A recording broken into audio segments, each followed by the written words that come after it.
Okay, yeah, I'm not good at photography and stuff. But okay. So your main issue, homelessness, right? So it's one of the main issues, but these are Okay. the main three. Okay. Housing affordability is impacting everyone, and wherever you are in the socioeconomic strata, it's impacting you. Rent is going up. The price of purchasing a home has gone up dramatically in the last 2 years. So we need to take advantage of our general plan and start building where we haven't. So there are areas that 20 years ago we as a community agreed that we would have up to 200 feet, and so we need to implement that. The other thing is public safety. I'm not even an elected councilman, and I get calls about some of the challenges residents in the community are facing. Everything from cybercrime to having their cars burglarized. There's a gentleman that I know that lost 4 of his wheels in one evening. Yeah. And so that deductible was $1,200.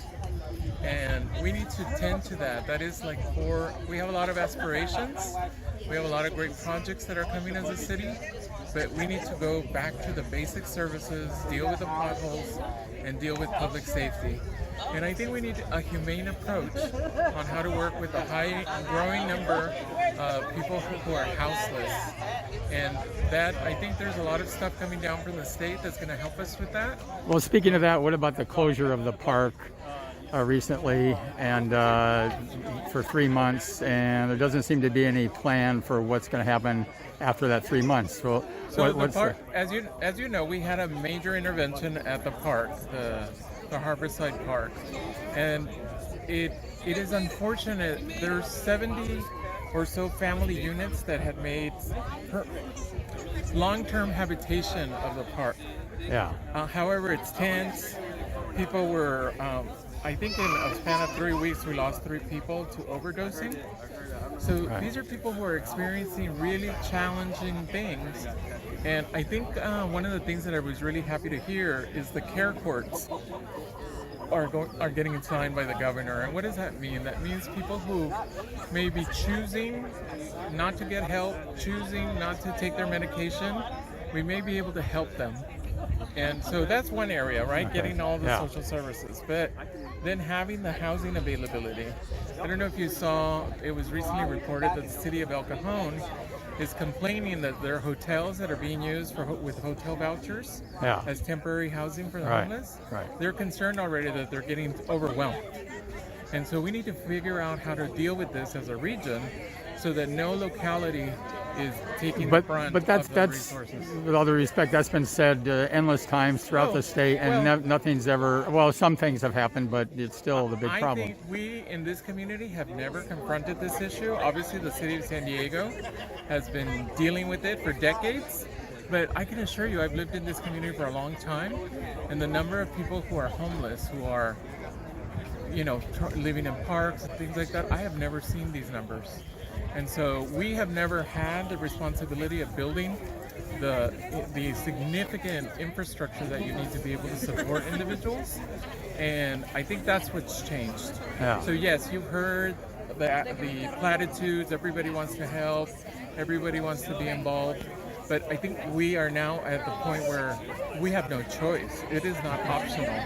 We need to help families and individuals to find their way into suitable housing and transition into another situation. Okay, and just a water question here while you're still on the board there.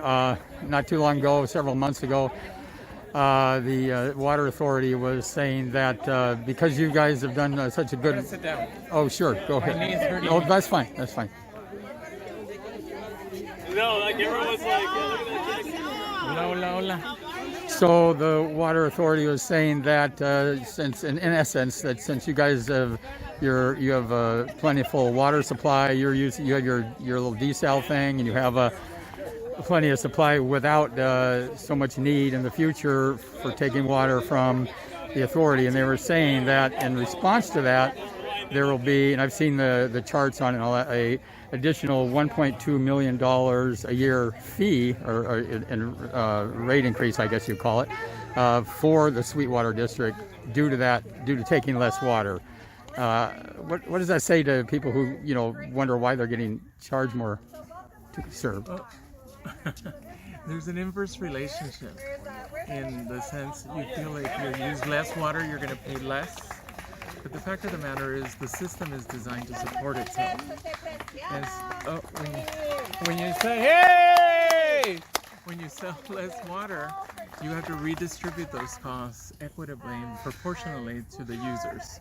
And so we need to have enough resources to operate. That's our obligation under the state constitution. Under 218, we're not overcharging. We're just collecting sufficient income to meet our reliability, our maintenance, and to actually sell the product.